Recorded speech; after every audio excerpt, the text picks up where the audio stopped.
मित्रों नमस्कार। आपका आपके YouTube चैनल भारत प्यारा जग में न्यारा में स्वागत है। मैं हूं भीमबली कुंवर। तो इस समय जो आप लोगों के सामने टॉपिक लेकर हाजिर हुआ हूं वह है आरएसएस के बारे में जो टीका टिप्पणियां की जाती है उस पर मैं कुछ कहना चाहता था। आमतौर से हम देख रहे हैं कि एक भी ऐसा केस नहीं आया, एक भी ऐसा आपराधिक मामला नहीं आया जिसमें आरएसएस पर दोष सिद्ध हुआ हो, एक भी आजाद भारत में। इसके बावजूद भी आरएसएस से लोग घृणा क्यों करते हैं, ये मेरी समझ में आज तक नहीं आया। अगर आया तो सिर्फ इसलिए कि कांग्रेस की सरकारों ने आरएसएस के खिलाफ जिस तरह का जहर बोया उसी से प्रभावित होकर लोगों ने आरएसएस से नफरत करना शुरू कर दिया। अन्यथा आरएसएस से नफरत करने का और कोई कारण नहीं रहा। आरएसएस के बारे में जानने के लिए सबसे पहले उन लोगों को स्वामी विवेकानंद को पढ़ना चाहिए, उनके विचारों को समझना चाहिए और उसके बाद आरएसएस का मूल्यांकन करना चाहिए कि आरएसएस जिस रास्ते पर चल रहा है, आरएसएस ने जो संगठन खड़ा किया उस संगठन का उद्देश्य क्या है, उसकी कार्य प्रणाली क्या है, वो क्या काम कर रहे हैं, उसका मूल्यांकन करने के लिए उनको सबसे पहले विवेकानंद की पुस्तक पढ़नी चाहिए। मैंने पढ़ी है, विवेकानंद को भी पढ़ा है और आरएसएस को भी पढ़ा है और मैं यही देखता हूं कि विवेकानंद जी का जो सपना था, वो जिस तरह के भारत का निर्माण करना चाहते थे उसी तरह के भारत का निर्माण करने के लिए, हिंदुओं को जगाने के लिए, हिंदुओं को संगठित करने के लिए आरएसएस का जन्म हुआ था। आरएसएस का यही उद्देश्य था। एक छोटी सी बात मैं आप लोगों के सामने रखना चाहता हूं कि डॉक्टर श्यामा प्रसाद मुखर्जी हिंदू महासभा के सदस्य थे। हिंदू महासभा की तरफ से वो कांग्रेस की सरकार में, नेहरू की सरकार में वो केंद्रीय मंत्री भी बने थे, लेकिन बाद में मतभेद होने के बाद उन्होंने मंत्रिमंडल से इस्तीफा दे दिया। इसके बाद उन्होंने जनसंघ की स्थापना की और जनसंघ की स्थापना करने का कारण क्या था? वो हिंदू महासभा से इसलिए उनके विचार हिंदू महासभा से इसलिए नहीं मिलते थे कि हिंदू महासभा किसी दूसरे धर्म के लोगों को अपने में शामिल नहीं करती थी, जबकि इनका विचार क्या था, श्यामा प्रसाद मुखर्जी का विचार क्या था कि भाई राजनीतिक दल के दरवाजे सभी धर्मों के लिए, सभी पंथों के लिए, सभी विचारधारा के लोगों के लिए खुला होना चाहिए। चाहे हिंदू हो, मुस्लिम हो, सिख हो, ईसाई हो, सबके लिए एक राजनीतिक दल का दरवाजा खुला होना चाहिए। ये डॉक्टर श्यामा प्रसाद मुखर्जी का स्टैंड रहा था और इसी स्टैंड के साथ वे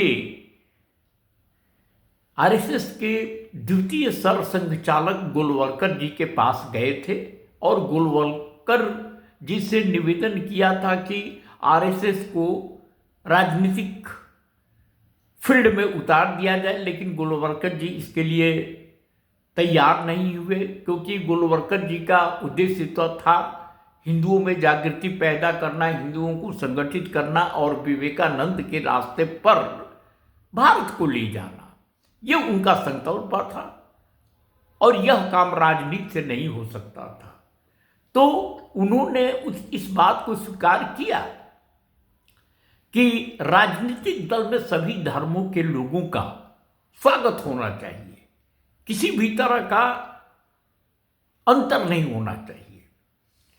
तो इसी से अंदाजा लगाया जा सकता है कि आरएसएस के लिए सभी धर्म भारत के रहने वाले सभी लोग एक समान हैं। लेकिन कांग्रेस की सरकारों को लगता था कि अगर आरएसएस की बातों को लोगों ने मान लिया तो धर्म के आधार पर, जात के आधार पर, क्षेत्र के आधार पर, भाषा के आधार पर भारत को बांट के जिस तरह की राजनीति की जा रही थी, वो राजनीति खत्म हो जाती वो राजनीति। उत्तर से लेके दक्षिण, पूरब से लेके पश्चिम तक के सारे हिंदू, अगर आप अपने आप को हिंदू समझने लगे, चाहे वो कोई भी बोली बोलते हो, भाषा बोलते हो, किसी भी क्षेत्र के रहने वाले हैं, किसी भी जात के लोग हो, किसी भी धर्म के लोग, अगर वो मानते कि वो सारे के सारे उस पूर्वज के वंशज थे जो इस धरती पर पैदा हुए थे, भारत की धरती पर पैदा हुए थे, सभी लोग अगर इस बात को समझते, जिसका प्रयास आरएसएस शुरू से कर रहा है। लेकिन विडंबना यह है कि आरएसएस को समझने की कोई कोशिश नहीं करता। एक बार मैंने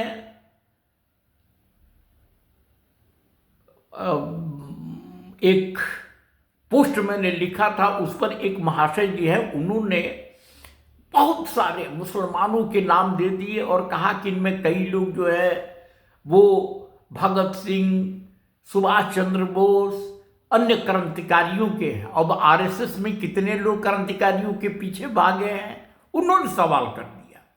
मतलब यह है कि किसी तरह से आरएसएस को नीचा दिखाने का उनका प्लान था। इसी तरह से एक महोदय ने तो एक ग्रुप से अपना नाम ही कटवाने के लिए प्रयास करने लगे। आरएसएस का नाम सुनते ही वो चिढ़ जाते हैं। क्यों चिढ़ जाते हैं आज तक समझ में नहीं आया।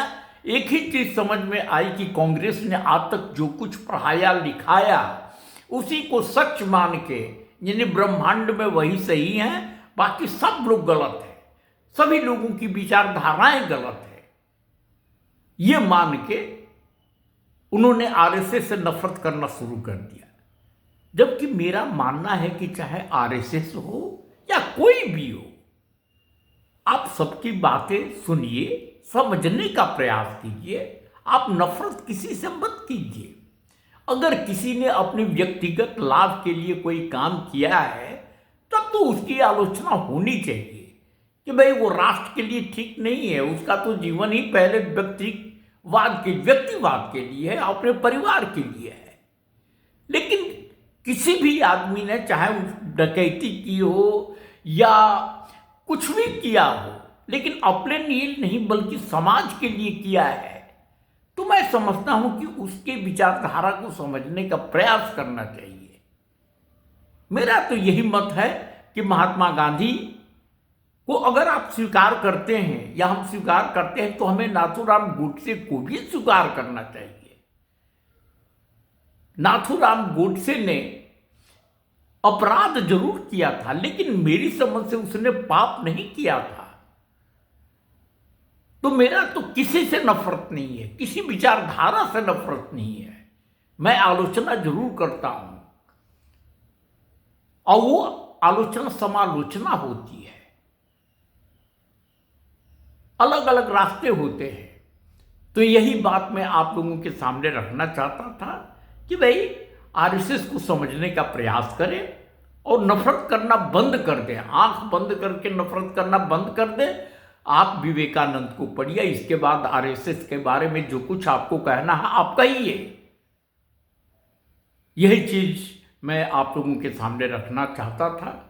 मैं आपसे फिर मिलूंगा किसी दूसरे वीडियो में, तब तक के लिए आप हमें विदा दीजिए। भारत माता की जय, वंदे मातरम, जय हिंद। बहुत बहुत धन्यवाद।